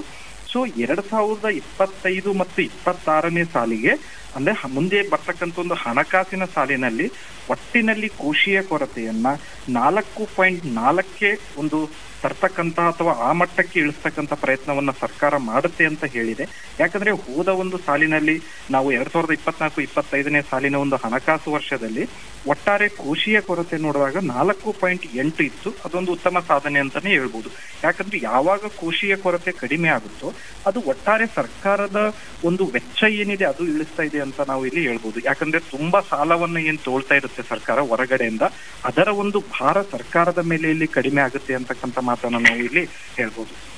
ಆಮೇಲೆ ಒಟ್ಟಾರೆ ಬಜೆಟ್ ನಲ್ಲಿ ಎಜುಕೇಶನ್ ಮೇಲೆ ಆಗಿರ್ಬೋದು, ಮತ್ತೆ AI ಅಂತಕ್ಕಂಥ ಒಂದು ಕೃತಕ ಬುದ್ಧಿಮತ್ತೆ ಶಿಕ್ಷಣದಲ್ಲಿ ಬೆಳವಣಿಗೆಗೊಳಿಸೋಕ್ಕೋಸ್ಕರ ಸರ್ಕಾರ 500 ಕೋಟಿ ರೂಪಾಯಿಯನ್ನ ಈ ಬಜೆಟ್ ನಲ್ಲಿ ಮೀಸಲಿಡಲಾಗಿದೆ. ಇದೊಂದು ಅತ್ಯಂತ ಒಂದು ಸ್ವಾಗತಾರ್ಹ ಕಾರ್ಯ. ಯಾಕಂದ್ರೆ ಇವತ್ತು ಚೀನಾ ಆಗಿರ್ಬೋದು, ಅಮೆರಿಕ ಆಗಿರ್ಬೋದು, ಮುಂತಾದ ದೇಶಗಳು ಇವತ್ತು AI ಬಗ್ಗೆ ಮಾತಾಡ್ತಿರೋ ಈ ಸಂದರ್ಭದಲ್ಲಿ ನಮ್ಮ ದೇಶ ಕೂಡ ಒಂದು AI ಬಗ್ಗೆ ಇಷ್ಟು ಮುತುವರ್ಜಿ ವಹಿಸಿರೋದು ತುಂಬಾ ಒಳ್ಳೇದೇ ಆಗಿದೆ. ಆಮೇಲೆ IIT-ಗಳಲ್ಲಿ ವಿದ್ಯಾರ್ಥಿ ಸಂಖ್ಯೆಯನ್ನ ಹೆಚ್ಚಳ ಮಾಡ್ತಕ್ಕಂಥದ್ದು ಕೂಡ ಈ ಬಜೆಟ್ ನಲ್ಲಿ ಹಣಕಾಸು ಸಚಿವರು ಹೇಳಿದ್ದಾರೆ. ಆಮೇಲೆ ವಿಶೇಷವಾಗಿ ಏನ್ ನಾವು ಇಂಗ್ಲಿಷ್ ಅಲ್ಲಿ ರಿಸರ್ಚ್ ಅಂಡ್ ಡೆವಲಪ್ಮೆಂಟ್ ಅಂತ ಕರಿತೀವಿ, R&D ಅಂತ ಏನ್ ಕರಿತೀವಿ, ಸಂಶೋಧನೆ ಮತ್ತು ಅಭಿವೃದ್ಧಿ ಮತ್ತು ಅನ್ವೇಷಣೆ ಉದ್ದೇಶಕ್ಕಾಗಿ ಭಾರತ ಸರ್ಕಾರವು ಒಟ್ಟಿನಲ್ಲಿ 26,000 ಕೋಟಿಯನ್ನ ಮೀಸಲಿಟ್ಟಿರ್ತಕ್ಕಂಥದ್ದು ಅತ್ಯಂತ ಖುಷಿಯ ವಿಚಾರ. ಯಾಕಂದ್ರೆ ಅಭಿವೃದ್ಧಿ ಹೊಂದಿದ ಹಲವಾರು ದೇಶಗಳು ಕೂಡ ಈ ಸಂಶೋಧನೆ ಮತ್ತು ಅಭಿವೃದ್ಧಿ R&D ಏನಂತ ನಾವು ಕರಿತೀವಿ ಇದ್ರ ಮೇಲೆ ಸಿಕ್ಕಾಪಟ್ಟೆ ದುಡ್ಡನ್ನ ಖರ್ಚು ಮಾಡ್ತಾ ಇದೆ. ಇದು ಅತ್ಯಂತ ಒಂದು ಉತ್ತಮ ಅಂಶವಾಗಿದೆ ಅಂತ ನಾವು ಹೇಳ್ಬೋದು. ಒಟ್ಟು ಶಿಕ್ಷಣದ ಮೇಲೆ ಈ ಒಂದು ಬಜೆಟ್ ನಲ್ಲಿ 1,28,650 ಕೋಟಿ ರೂಪಾಯಿ ಹಣವನ್ನ ಸರ್ಕಾರ ಖರ್ಚು ಮಾಡಿದೆ. ಆಮೇಲೆ ಎಜುಕೇಶನ್ ಮೇಲೆ ಇನ್ನೂ ಕೂಡ ಹೆಚ್ಚಿನ ಖರ್ಚನ್ನ, ನನ್ನ ವೈಯಕ್ತಿಕ ಒಂದು ಅಭಿಪ್ರಾಯದ ಆಧಾರದ ಮೇಲೆ ಇನ್ನೂ ಹೆಚ್ಚಿನ ಖರ್ಚು ಆಗ್ಬೇಕಿತ್ತು. ಯಾಕಂದ್ರೆ ಎಜುಕೇಶನ್ ಕಮಿಷನ್ ಆಗಿರ್ಬೋದು ಅಥವಾ 2020ರಲ್ಲಿ ಬಂದಿರತಕ್ಕಂಥ NEP ಕೂಡ ಹೇಳೋ ಪ್ರಕಾರ ಒಟ್ಟು ಬಜೆಟಿನ 6% ಒಂದು ವೆಚ್ಚವನ್ನ ನಾವಿನ್ನು ಆ ಗುರಿಯನ್ನ ಮುಟ್ಟಕ್ಕೆ ನಾವಿನ್ನೂ ಕೂಡ ಮಾಡಬೇಕು. ಯಾಕಂದ್ರೆ GDPಯ 6% ನಾವು ಎಕ್ಸ್ಪೆಂಡಿಚರ್ ಮಾಡ್ಬೇಕು ಅನ್ನೋದು ನಮ್ಮ ಒಂದು ಇದಾಗಿದೆ. ಆಮೇಲೆ ಒಟ್ಟಿನಲ್ಲಿ ಮೆಡಿಕಲ್ ಸೀಟ್ಗಳ ಸಂಖ್ಯೆಯನ್ನ ಹೆಚ್ಚಳ ಮಾಡ್ತಕ್ಕಂಥದ್ದು ಕೂಡ ಸರ್ಕಾರ ಯೋಜನೆಯನ್ನು ತಗೊಂಡಿದೆ. 75,000 ಸೀಟ್ಗಳನ್ನ ಮುಂದಿನ 5 ವರ್ಷಗಳಲ್ಲಿ ಜಾಸ್ತಿ ಮಾಡ್ತೀವಿ ಅಂತಕ್ಕಂಥ ಮಾತನ್ನ ಸರ್ಕಾರ ಆಡ್ತಾ ಇದೆ. ಧನ್ಯವಾದಗಳು ಕಪಿಲ್ ಅವರೇ. ಇದುವರೆಗೂ ನಾವು 2025-26ನೇ ಸಾಲಿನ ಮುಂಗಡ ಪತ್ರದ ಕುರಿತು ಸಾರ್ವಜನಿಕ ಅಭಿಪ್ರಾಯವನ್ನ ಕೇಳ್ತಾ ಇದ್ವಿ. ಇದು ಆಕಾಶವಾಣಿ ಬೆಂಗಳೂರು 101.3 FM. ಕೇಳ್ತಾ ಇದ್ದೀರಾ ಆಕಾಶವಾಣಿ ಬೆಂಗಳೂರು 101.3 FM. ಡಾಕ್ಟರ್ ಅನಂತರಾಮು ಬೆಂಗಳೂರಿನ MS ರಾಮಯ್ಯ ವಿಶ್ವವಿದ್ಯಾಲಯದಲ್ಲಿ ಸಹಾಯಕ ಪ್ರಾಧ್ಯಾಪಕರಾಗಿ ಕೆಲಸ ಮಾಡ್ತಾ ಇದ್ದಾರೆ. ಅವರು 2025-26ನೇ ಸಾಲಿನ ಮುಂಗಡ ಪತ್ರದ ಕುರಿತು ತಮ್ಮ ಅಭಿಪ್ರಾಯವನ್ನ ನಮ್ಮೊಂದಿಗೆ ಹಂಚಿಕೊಳ್ತಾರೆ. ಹಲೋ, ನನ್ನ ವಾಯ್ಸ್ ಕೇಳಿಸ್ತಾ ಇದೆಯಾ? ಮಾತಾಡಿ ಸರ್, ನಿಮ್ಮ ಅಭಿಪ್ರಾಯವನ್ನ ಹೇಳಿ. ನಮಸ್ಕಾರ. 2025-26ನೇ ಸಾಲಿನ ಆಯವ್ಯಯವು ಇಂದು ಮಂಡನೆಯಾಗಿದ್ದು 2047ನೇ ಸಾಲಿನೊಳಗೆ ಭಾರತವನ್ನು ಬಡತನ ಮುಕ್ತ ರಾಷ್ಟ್ರವನ್ನಾಗಿಸಲು ನಮ್ಮ ದೇಶವು ಪಣತೊಟ್ಟಿದೆ. ಈ ನಿಟ್ಟಿನಲ್ಲಿ ಬಡವರು, ರೈತರು, ಮಹಿಳೆಯರು ಮತ್ತು ಮಧ್ಯಮ ವರ್ಗದವರಿಗೆ ಹೆಚ್ಚಿನ ಅನುಕೂಲವಾಗುವಂತಹ ಕಾರ್ಯಕ್ರಮಗಳನ್ನು ಈ ಒಂದು ಬಜೆಟ್ನಲ್ಲಿ ಪ್ರಸ್ತಾಪಿಸಲಾಗಿದೆ. ಪ್ರಮುಖವಾಗಿ ರೈತರಿಗಾಗಿ ಕಿಸಾನ್ ಕ್ರೆಡಿಟ್ ಕಾರ್ಡ್ ಮೂಲಕ ನೀಡುವಂತಹ ಸಾಲವನ್ನು 3 ಲಕ್ಷದಿಂದ 5 ಲಕ್ಷಕ್ಕೆ ಹೆಚ್ಚಿಸಲಾಗಿದೆ. MSMEಗಳಿಗೆ ಹೆಚ್ಚಿನ ಹಾಗೂ ಸುಲಭವಾಗಿ ಸಾಲ ಸಿಗುವ ನಿಟ್ಟಿನಲ್ಲಿ ಹಲವಾರು ಕ್ರಮಗಳನ್ನು ಸಹ ಪ್ರಸ್ತಾಪಿಸಲಾಗಿದೆ. ಮತ್ತು ಸ್ಟಾರ್ಟ್ಅಪ್ಗಳಿಗೆ ನೀಡುವ ಸಾಲವನ್ನು 10 ಕೋಟಿಯಿಂದ 20 ಕೋಟಿಯವರೆಗೆ ಕಡಿಮೆ ಬಡ್ಡಿ ದರದಲ್ಲಿ ನೀಡುವಂತಹ ಸಾಲವನ್ನು ಸಹ ಹೆಚ್ಚಿಸಲಾಗಿದೆ. ಇನ್ನು ಪ್ರಮುಖವಾಗಿ ಶಿಕ್ಷಣ ಕ್ಷೇತ್ರದಲ್ಲಿ ಹಲವು ಯೋಜನೆಗಳನ್ನು ಸಹ ವಿಸ್ತರಿಸಲಾಗಿದೆ. ಪ್ರಧಾನಮಂತ್ರಿ ಶಿಷ್ಯ ವೇತನ, ಹೆಚ್ಚುವರಿಯಾಗಿ 10,000 ಮೆಡಿಕಲ್ ಸೀಟ್ಗಳನ್ನು ಹೆಚ್ಚಿಸಿದ್ದಾರೆ. ಜೊತೆಗೆ ಹೈಸ್ಕೂಲ್ ಮಕ್ಕಳಿಗೆ ಹೈಸ್ಕೂಲ್ಗಳಲ್ಲಿ ಬ್ರಾಡ್ಬ್ಯಾಂಡ್ ವ್ಯವಸ್ಥೆ ಇತ್ಯಾದಿಗಳನ್ನು ಈ ಒಂದು ಬಜೆಟ್ನಲ್ಲಿ ಪ್ರಸ್ತಾಪಿಸಲಾಗಿದೆ. ಪ್ರಮುಖವಾಗಿ ಇಂದು ನನ್ನ ಅಭಿಪ್ರಾಯವು ನಮ್ಮ ಭಾರತ ಸರ್ಕಾರವು ವಿತ್ತೀಯ ನಿರ್ವಹಣೆಯಲ್ಲಿ ಯಾವ್ಯಾವ ತರ ಒಂದು ಸುಧಾರಣೆಗಳನ್ನು ಅಳವಡಿಸಿಕೊಂಡಿದೆ ತಂದಿದೆ ಅನ್ನೋದ್ರ ಬಗ್ಗೆ ಇರುತ್ತದೆ. ಈಗ 2025-26ನೇ ಸಾಲಿಗೆ ವಿತ್ತೀಯ ಕೊರತೆಯು ನಮ್ಮ ಆರ್ಥಿಕ ಆದಾಯದ GDPಯ 4.4% ಎಂದು ಅಂದಾಜಿಸಲಾಗಿದೆ. ಇದು ವಿತ್ತೀಯ ಕಾರ್ಯನೀತಿಯಲ್ಲಿ ಪ್ರಮುಖವಾಗಿ FRBM ಆಕ್ಟ್ ಅಂತ ಏನು ಹೇಳ್ತೀವಿ, ಅದು 2003ನೇ ಇಸ್ವಿಯಲ್ಲಿ ನಾವು ಅನುಷ್ಠಾನ ಮಾಡಿರೋದು. ಅದರ ಪ್ರಕಾರ ನಮ್ಮ ವಿತ್ತೀಯ ಕೊರತೆಯು, ಕೇಂದ್ರ ಸರ್ಕಾರದ ವಿತ್ತೀಯ ಕೊರತೆಯು GDPಯ 3% ಕಡಿಮೆ ಇರಬೇಕು. ಈಗ 2019-20ರಲ್ಲಿ ಕೋವಿಡ್ ಆದ ನಂತರ ಈ ವಿತ್ತೀಯ ಕೊರತೆಯು ಹೆಚ್ಚಾಗಿದ್ದು 2021-22ನೇ ಬಜೆಟ್ನಲ್ಲಿ ನಮ್ಮ ಸರ್ಕಾರವು 25-26ರೊಳಗೆ ಈ ಒಂದು ವಿತ್ತೀಯ ಕೊರತೆಯನ್ನು ನಮ್ಮ GDPಯ 4.5% ತರ್ತೀವಿ ಅಂತ ಹೇಳಿದ್ರು. ಸೊ ಸೊ ಅದೇ ಪ್ರಕಾರ ಹೇಗೆ ಅವರು ಹೇಳಿದ್ರು ಅದೇ ತರ ನಡೆದಿದ್ದಾರೆ. ಈಗ 2025-26ನೇ ಸಾಲಿಗೆ ನಮ್ಮ ವಿತ್ತೀಯ ಕೊರತೆಯು ಒಟ್ಟು GDPಯ 4.4% ಇರಲಿದೆ ಎಂದು ಅಂದಾಜಿಸಲಾಗಿದೆ. ಇದರ ಪ್ರಕಾರ ಈ ಒಂದು ನಾವು ಮೊತ್ತದಲ್ಲಿ ನೋಡಿದರೆ ಇದು 15,69,000 ಕೋಟಿ, ಅಂದ್ರೆ 15.69 ಲಕ್ಷ ಕೋಟಿಯಷ್ಟು ವಿತ್ತೀಯ ಕೊರತೆ ಇರಲಿದೆ ಎಂದು ಅಂದಾಜಿಸಲಾಗಿದೆ. ಇದರ ಅರ್ಥ ಏನು ಅಂತಂದ್ರೆ 2025-26ನೇ ಸಾಲಿನಲ್ಲಿ ರಾಜಸ್ವ ಸ್ವೀಕೃತಿಯನ್ನು ನಾವು ಹೊರತುಪಡಿಸಿ ರು 15.69 ಲಕ್ಷ ಕೋಟಿಗಳನ್ನು ಭಾರತ ಸರ್ಕಾರವು ಸಾಲದ ರೂಪದಲ್ಲಿ ಹೊಂದಿಸಬೇಕಿದೆ. ಇದು ಭಾರತಕ್ಕೆ ಸೀಮಿತ ಅಂತ ಅಲ್ಲ, ಹಲವಾರು ರಾಷ್ಟ್ರಗಳಲ್ಲಿ ಈ ಒಂದು ವಿತ್ತೀಯ ಕೊರತೆ ಇದ್ದೇ ಇರುತ್ತದೆ. ಆ ಒಂದು ಬೇರೆ ರಾಷ್ಟ್ರಗಳಿಗೆ ನಾವು ಹೋಲಿಸಿದರೆ ನಮ್ಮ ದೇಶದ ವಿತ್ತೀಯ ಕೊರತೆಯು ಒಂದು ನಾವು ಫಿಸ್ಕಲ್ ಕನ್ಸಾಲಿಡೇಷನ್ ಪಾತ್ ಅಂತ ಏನ್ ಹೇಳ್ತೀವಿ ಆ ಒಂದು ಪಾತ್ ನಲ್ಲೇ ಇದೆ. ಇನ್ನು ರಾಜಸ್ವ ಕೊರತೆ ಗಮನಿಸಿದರೆ ಇದು ನಮ್ಮ GDPಯ 1.5%. ಒಟ್ಟು ಬಜೆಟ್ ಗಾತ್ರ 50,65,345 ಕೋಟಿ. ಇದರಲ್ಲಿ 11.21 ಲಕ್ಷ ಕೋಟಿಯನ್ನು ಬಂಡವಾಳ ವೆಚ್ಚವಾಗಿದೆ ಎಂದು ಅಂದಾಜು ಮಾಡಲಾಗಿದೆ. ಪ್ರಮುಖವಾಗಿ ನೇರ ತೆರಿಗೆಯಲ್ಲಿ ಹಲವಾರು ಹೊಸ ಬದಲಾವಣೆಯನ್ನು ತರಲಾಗಿದೆ. ಆದಾಯ ತೆರಿಗೆಯಲ್ಲಿ 12 ಲಕ್ಷದೊಳಗಿನ ಆದಾಯ ಇರುವವರಿಗೆ, ನಾವು ಮಿಡಲ್ ಇನ್ಕಮ್ ಅಂತ ಏನ್ ಹೇಳ್ತೀವಿ, ಮಧ್ಯಮ ವರ್ಗದವರಿಗೆ ಹೆಚ್ಚುವರಿ ರಿಬೇಟ್ ನೀಡಲಾಗಿದೆ ಮತ್ತು ಆದಾಯ ತೆರಿಗೆ ದರವನ್ನು ಸಹ ಕೆಲವು ಬದಲಾವಣೆಗಳನ್ನು ಮಾಡಲಾಗಿದೆ. ಉದಾಹರಣೆಗೆ 0 ಇಂದ 4 ಲಕ್ಷದ ವರೆಗಿನ ಆದಾಯ ಇರೋರಿಗೆ ಯಾವುದೇ ತೆರಿಗೆ ಇರೋದಿಲ್ಲ.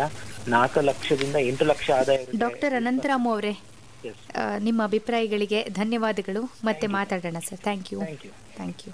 ಕೇಳ್ತಾ ಇದ್ದೀರಾ ಆಕಾಶವಾಣಿ ಬೆಂಗಳೂರು 101.3 FM.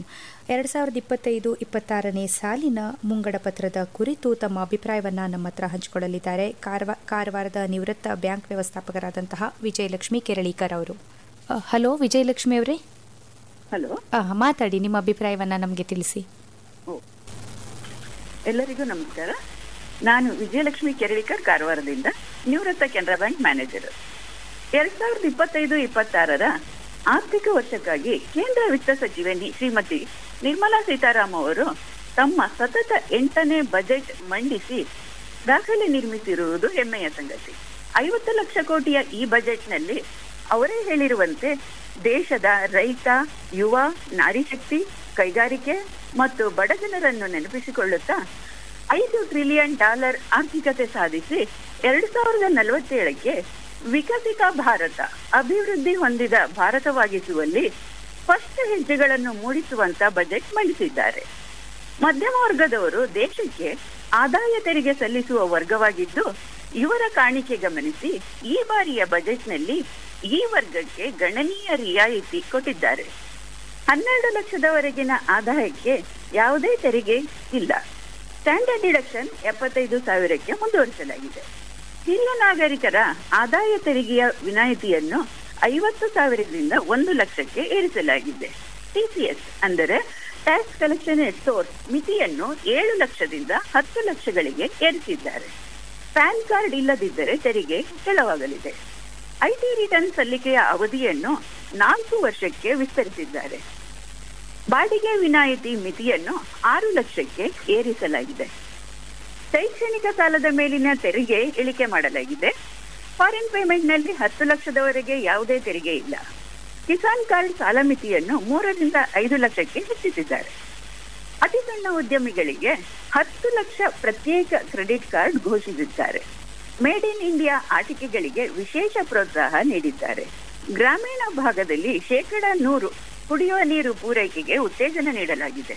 ಪ್ರವಾಸೋದ್ಯಮ ಆಧಾರಿತ ಉದ್ಯೋಗ ಸೃಷ್ಟಿಗೆ ಒತ್ತು ನೀಡಲಾಗಿದೆ. ಸಣ್ಣ ಕೈಗಾರಿಕೆಗಳಲ್ಲಿ 5 ಲಕ್ಷ ಮಹಿಳೆಯರಿಗೆ ಹೊಸ ವಿಶೇಷ ಯೋಜನೆ ಘೋಷಿಸಿದ್ದಾರೆ. ಬೀದಿ ಬದಿ ವ್ಯಾಪಾರಿಗಳಿಗೆ UPI ಲಿಂಕ್ ಇರುವ ಕ್ರೆಡಿಟ್ ಕಾರ್ಡ್ ಕೊಡಲಾಗುವುದು. ಹೋಮ್ ಸ್ಟೇಗಳಿಗೂ ಮುದ್ರಾ ಸಾಲ ಸೌಲಭ್ಯ ವಿಸ್ತರಿಸಲಾಗಿದೆ. ವಿಮಾ ಕ್ಷೇತ್ರದಲ್ಲಿ 100% ನೇರ ವಿದೇಶಿ ಬಂಡವಾಳ ಹೂಡಿಕೆಗೆ ಅವಕಾಶ ಕಲ್ಪಿಸಿದ್ದಾರೆ. ಗಿಗ್ ವರ್ಕರ್ಸ್ಗೆ ಈ ಶ್ರಮಿಕ್ನಲ್ಲಿ ಐಡೆಂಟಿಟಿ ಕಾರ್ಡ್ ನೀಡಿ ಆರೋಗ್ಯ ವಿಮೆಗೆ ಒಳಪಡುವಂತೆ ಮಾಡಿದ್ದಾರೆ. ಗ್ರಾಮೀಣ ಭಾಗದಲ್ಲಿ 1.5 ಲಕ್ಷ ಪೋಸ್ಟ್ ಪೇಮೆಂಟ್ ಬ್ಯಾಂಕ್ಗಳ ಸ್ಥಾಪನೆಯಿಂದ ಜನರಿಗೆ ಅನುಕೂಲವಾಗಲಿದೆ. ಶಿಕ್ಷಣ ಕ್ಷೇತ್ರದಲ್ಲಿ ಪ್ರೌಢಶಾಲೆಗಳಲ್ಲಿ ಬ್ರಾಡ್ ಬ್ಯಾಂಡ್ ಸಂಪರ್ಕ ಕಲ್ಪಿಸಲಾಗಿದೆ. ಐಐಟಿಗಳಲ್ಲಿ 10,000 ಸೀಟುಗಳ ಹೆಚ್ಚಳ, ಆರ್ಟಿಫಿಷಿಯಲ್ ಇಂಟೆಲಿಜೆನ್ಸ್ ತಾಂತ್ರಿಕತೆಗಾಗಿ 500 ಕೋಟಿ ಮೀಸಲಾಗಿಸಲಾಗಿದೆ. 10,000 ಮೆಡಿಕಲ್ ಸೀಟುಗಳ ಹೆಚ್ಚಳ ಮಾಡಲಾಗಿದೆ. ಐಐಟಿ ಮತ್ತು ಐಐಎಸ್ಸಿಗಳಲ್ಲಿ ಸಂಶೋಧನೆಗೆ ಅನುದಾನ ನೀಡಲಾಗಿದೆ. ಶಾಲೆಗಳಲ್ಲಿ ಅಡಲ್ಟ್ ಟಿಂಕರಿಂಗ್ ಲ್ಯಾಬ್ ಆರಂಭಿಸಲಾಗುವುದು. ಹಸ್ತಪ್ರತಿ ಸಂರಕ್ಷಣೆಗೂ ಯೋಜನೆ ನಿರೂಪಿಸಲಾಗಿದೆ. ಧನ ಧಾನ್ಯ ಯೋಜನೆಯಿಂದ ಕೃಷಿ ಕ್ಷೇತ್ರಕ್ಕೆ ಪ್ರೋತ್ಸಾಹ ನೀಡಿದ್ದಾರೆ. ಮೀನುಗಾರಿಕೆಗೆ ಪ್ರೋತ್ಸಾಹ ನೀಡಲಾಗಿದೆ. ಮೀನುಗಾರಿಕೆಯಲ್ಲಿ ಭಾರತ 2ನೇ ಸ್ಥಾನದಲ್ಲಿದೆ. ರೈತರ ವಲಸೆ ತಡೆಯಲು ಧನಧಾನ್ಯ ಯೋಜನೆ ಅನುಕೂಲವಾಗಲಿದೆ. ಸ್ಟಾರ್ಟ್ಅಪ್ಗಳಿಗೆ 10 ಕೋಟಿಯಿಂದ 20 ಕೋಟಿಗಳಿಗೆ ಸಾಲದ ಮಿತಿ ಹೆಚ್ಚಿಸಿದ್ದಾರೆ. ಸ್ವಸಹಾಯ ಗುಂಪುಗಳಿಗೆ ಕ್ರೆಡಿಟ್ ಕಾರ್ಡ್ ಸೌಲಭ್ಯ ಕಲ್ಪಿಸಲಾಗಿದೆ. ಜನಸಾಮಾನ್ಯರ ಇಂದಿನ ಅವಶ್ಯಕತೆಗಳಾದ ಎಲ್ಇಡಿ ಟಿವಿ, ಮೊಬೈಲ್, ಕ್ಯಾನ್ಸರ್ ಔಷಧಿಗಳ ಮೇಲಿನ ಬೆಲೆ ಕಡಿಮೆ ಆಗಲಿದೆ. ಹೀಗೆ ಶ್ರೀಮತಿ ನಿರ್ಮಲಾ ಸೀತಾರಾಮನ್ ಮೇಡಮ್ ಅವರು ಮಧ್ಯಮ ವರ್ಗದವರಿಗೆ ಈ ಬಾರಿಯ ಬಜೆಟ್ನಲ್ಲಿ ಸಾಕಷ್ಟು ಸೌಲಭ್ಯ ನೀಡಿದ್ದಾರೆ. ನಮಸ್ಕಾರ. ಧನ್ಯವಾದಗಳು ವಿಜಯಲಕ್ಷ್ಮಿ ಅವರೇ ನಿಮ್ಮ ಅಭಿಪ್ರಾಯಗಳಿಗೆ. 2025-26ನೇ ಸಾಲಿನ ಮುಂಗಡ ಪತ್ರದ ಕುರಿತು ತಮ್ಮ ಅಭಿಪ್ರಾಯವನ್ನ ನಮ್ಮ ಜೊತೆ ಹಂಚಿಕೊಳ್ತಾರೆ ಉಪ್ಪಾರಹಳ್ಳಿ ಚಿಕ್ಕಬಳ್ಳಾಪುರದಿಂದ ರಾಜಗೋಪಾಲ್. ಇವರು ರೈತರಾಗಿದ್ದಾರೆ. ಹಲೋ ರಾಜಗೋಪಾಲ್ ಅವರೇ. ನಮಸ್ತೆ.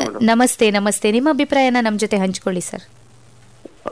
2025ರ ಬಜೆಟ್ ಕೇಂದ್ರ ಸರ್ಕಾರ ಏನು ಇವತ್ತು ಮಂಡನೆ ಮಾಡಿದೆ ನಿರ್ಮಲಾ ಸೀತಾರಾಮನ್ ಅವರು, ರೈತರಿಗಾಗಿ ಒಂದು ಒಳ್ಳೆ ಗುಡ್ ನ್ಯೂಸ್ ಅಂತ ಹೇಳ್ಬೋದು. ಯಾಕೆಂತ ಹೇಳಿದ್ರೆ ರೈತರಿಗೆ ಮೀಸಲಿಟ್ಟಿರ್ತಕ್ಕಂಥ ಅಮೌಂಟ್ ಏನಿದೆ ಅದು ಲಾಸ್ಟ್ ಟೈಮ್ಗಿಂತ ಈ ಸರಿ ಜಾಸ್ತಿನೇ ಇದೆ. 1,71,000 ಕೋಟಿಗೂ ಮಿಗಿಲಾಗಿ ಮಾಡಿದ್ದಾರೆ ಬಜೆಟ್ ಅಲ್ಲಿ. ಹಾಗಾಗಿ ರೈತರಿಗೆ ಅನುಕೂಲ ಆಗುತ್ತೆ ಅಂತ ನಾವು ಭಾವಿಸ್ತಾ, ಪ್ರಧಾನಮಂತ್ರಿ ಧನಧಾನ್ಯ ಯೋಜನೆ ಅಂತ ಹೇಳ್ಬಿಟ್ಟು ಒಂದು ಹೊಸ ಸ್ಕೀಮ್ ಅನ್ನು ಕೂಡ ಲಾಂಚ್ ಮಾಡಿದ್ದಾರೆ. ಇದು ರೈತರಿಗೆ ಅನುಕೂಲ ಆಗುತ್ತೆ ಅಂತ ಅನ್ಕೊಂಡಿದೀವಿ. ಯಾಕೆ ಅಂತ ಹೇಳಿದ್ರೆ ಇದರ ಸೌಲಭ್ಯದಲ್ಲಿ ರೈತರಿಗೆ ಏನು ತಮ್ಮ ಉತ್ಪನ್ನಗಳನ್ನು ಇಟ್ಕೊಳ್ಳಿಕ್ಕೆ ಕೋಲ್ಡ್ ಸ್ಟೋರೇಜ್ ಆಗಿರ್ಬೋದು ಇಂಥವು ಮಾಡ್ತೀವಿ ಅನ್ನೋ ಒಂದು ನಿರೀಕ್ಷೆಯಲ್ಲಿದೆ. ಹಾಗೇನೆ ಕಿಸಾನ್ ಕ್ರೆಡಿಟ್ ಕಾರ್ಡ್ದು ಏನು ನಮಗೆ ಮೊದಲು 3 ಲಕ್ಷ ಲಿಮಿಟ್ ಕೊಟ್ಟಿದ್ರೆ ಇವಾಗ 5 ಲಕ್ಷದವರೆಗೂ ಹೆಚ್ಚಿಗೆ ಮಾಡಿದ್ದಾರೆ. ಅದು ಸ್ವಾಗತಾರ್ಹ.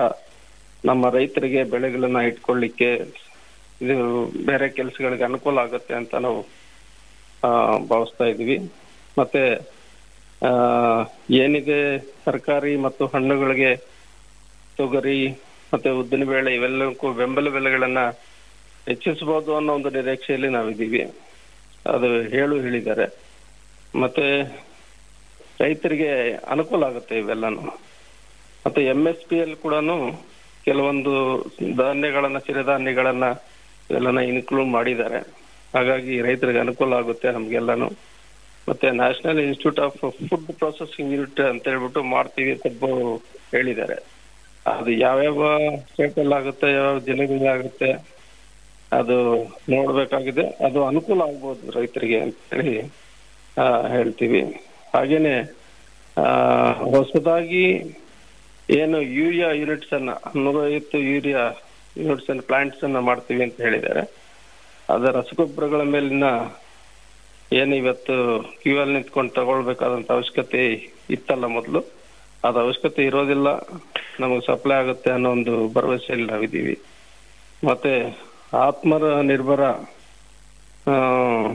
ಇದರಲ್ಲಿ ಬೆಳೆಗಳನ್ನ ಅಭಿವೃದ್ಧಿ ಪಡಿಸ್ಲಿಕ್ಕೋಸ್ಕರ ಅನುಕೂಲ ಆಗಿದೆ. ಮತ್ತೆ PM ಕಿಸಾನ್ ಕೂಡ ಸ್ವಾಗತಾರ್ಹ. ಯಾಕೆ ಅಂತ ಹೇಳಿದ್ರೆ PM ಕಿಸಾನ್ 6,000ದಿಂದ 10,000ವರೆಗೂ ಏರಿಕೆ ಮಾಡೋ ನಿರೀಕ್ಷೆಯಲ್ಲಿದೆ ಸರ್ಕಾರ. ಅದು ರೈತರಿಗೆ ಒಳ್ಳೆ ಅನುಕೂಲ ಆಗುತ್ತೆ ಅಂತಾನು ಭಾವಿಸಿದೀವಿ. ಈ ರೀತಿ ರೈತರಿಗೆ ನಮ್ಮ ಒಂದು ರೈತರ ಹಿತದೃಷ್ಟಿಯಿಂದ ರೈತರಿಗೆ ಕೇಂದ್ರ ಸರ್ಕಾರದ ಈ ಸರಿ ಬಜೆಟ್ ಅನುಕೂಲ ಆಗುತ್ತೆ ಅಂತ ಭಾವಿಸ್ತಾ ಇದೀವಿ. ಹಾಗೇನೆ ನಮ್ಮ ಮಹಿಳೆಯರಿಗೆ, SC ST ಮಹಿಳೆಯರಿಗೂ ಯಾರಾದ್ರೂ ಆಗ್ಲಿ ಅದು ಉದ್ಯಮಗಳನ್ನ ಸ್ಥಾಪನೆ ಮಾಡ್ಬೇಕಾದ್ರೆ ನಮ್ಮ ಏನ್ ಪ್ರೊಸೆಸಿಂಗ್ ಯೂನಿಟ್ಸ್ ಅನ್ನ ಇಂಥವನ್ನ ಸ್ಥಾಪನೆ ಮಾಡ್ಬೇಕು ಅಂತ ಹೇಳಿದ್ರೆ ಒಂದು 2 ಕೋಟಿವರೆಗೂ ಸಾಲ ಕೊಡ್ತೀವಿ ಅಂತ ಹೇಳ್ಬಿಟ್ಟು ಘೋಷಣೆ ಆಗಿದೆ. ಇವೆಲ್ಲನೂ ರೈತರ ಅಭಿವೃದ್ಧಿಗಾಗಿ ಆಗಿರ್ತಕ್ಕಂಥ ಬಜೆಟ್ ಅಂತ ಭಾವಿಸ್ತಾ ನಮಗೂ ಒಂದು ಮುಂದಿನ ಆಶಯಗಳು ಅಂತ ಹೇಳಿದ್ರೆ ಪ್ರತಿ ಬೆಳೆಗೂ MSP ನಿಗದಿ ಆದ್ರೆ ಒಳ್ಳೇದು ಅಂತ ನಾವು ಭಾವಿಸ್ತಾ ಮೊದಲು ಮುಂದಿನ ದಿನಗಳಲ್ಲಿ ಆಗ್ಬೋದು, ಒಳ್ಳೆ ಸರ್ಕಾರ ಘೋಷಣೆ ಮಾಡ್ಬೋದು ಮುಂದಿನ ದಿನಗಳಲ್ಲಿ ಅಂತ ಆಶಿಸ್ತಾ ಇದ್ದೀವಿ. ಹಾಗೇನೆ ನಾವು ಆಶಿಸ್ತಕ್ಕಂಥದ್ದು ಇನ್ನೊಂದು ಏನಂತ ಹೇಳಿದ್ರೆ ದೇಶದಲ್ಲಿ ನದಿಗಳನ್ನ ಜೋಡಣೆ ಮಾಡ್ಬೇಕಾಗಿರ್ತಕ್ಕಂಥ ಅವಶ್ಯಕತೆ, ನೀರಿನ ಸೌಲಭ್ಯಗಳನ್ನ, ನೀರಿನ ಮೂಲಗಳನ್ನ ಏನ್ ಜೋಡಿಸಿದ್ರೆ ಅನುಕೂಲ ಆಗುತ್ತೆ ಅಂತ ಹೇಳ್ತಾ ಧನ್ಯವಾದಗಳು. ರಾಜ್ಗೋಪಾಲ್ ಅವರೇ, ಇಷ್ಟೊತ್ತು ನಿಮ್ಮ ಅಭಿಪ್ರಾಯನ ನಮ್ಮ ಜೊತೆ ಹಂಚ್ಕೊಂಡ್ರಿ, ನಿಮಗೆ ಧನ್ಯವಾದಗಳು. 2025-26ನೇ ಸಾಲಿನ ಮುಂಗಡ ಪತ್ರದ ಕುರಿತು ಸಾರ್ವಜನಿಕ ವಲಯದ ಅಭಿಪ್ರಾಯವನ್ನ ನಾವು ಕೇಳ್ತಾ ಇದ್ವಿ. ಈಗ ನಮ್ಮ ಜೊತೆ ಇದ್ದಾರೆ ಸಿಂಧು ಜಗದೀಶ್ ಅವರು. ಇವರು ರಾಣೆಬೆನ್ನೂರು ತಾಲೂಕು ಹಾವೇರಿಯಿಂದ ನಮ್ಮ ಜೊತೆಗೆ ಮಾತಾಡ್ತಾರೆ. ಹಲೋ ಸಿಂಧು ಅವರೇ. ಹಾ ಮೇಡಮ್. ನಮಸ್ತೆ, ನಿಮ್ಮ ಅಭಿಪ್ರಾಯನ ನಮ್ಮ ಜೊತೆ ಹಂಚ್ಕೊಳ್ಳಿ. ಮೇಡಮ್, ಈ ಸರಿ 2024-25 ಬಜೆಟ್ ಅಷ್ಟೊಂದು ಆಶಾದಾಯಕವಾಗಿಲ್ಲ ಅಂತ ಹೇಳ್ಬೋದು. ಹೇಳೋದಾದ್ರೆ ಫಸ್ಟ್ ಅವರು ಕೃಷಿ ಬಗ್ಗೆ ಹೇಳಿದ್ರಿಂದ ಕೃಷಿಕರಿಗೆ ಕಿಸಾನ್ ಕ್ರೆಡಿಟ್ ಕಾರ್ಡ್ 3 ಲಕ್ಷದಿಂದ 5 ಲಕ್ಷ ಕೊಟ್ಟಿದ್ದಾರೆ ಅಂತ ಏನು ಹೇಳ್ತಾ ಇದಾರಲ್ಲ, ಅದು ಸ್ವಾಗತಾರ್ಹವಾದ ವಿಷಯವಾಗೈತಿ.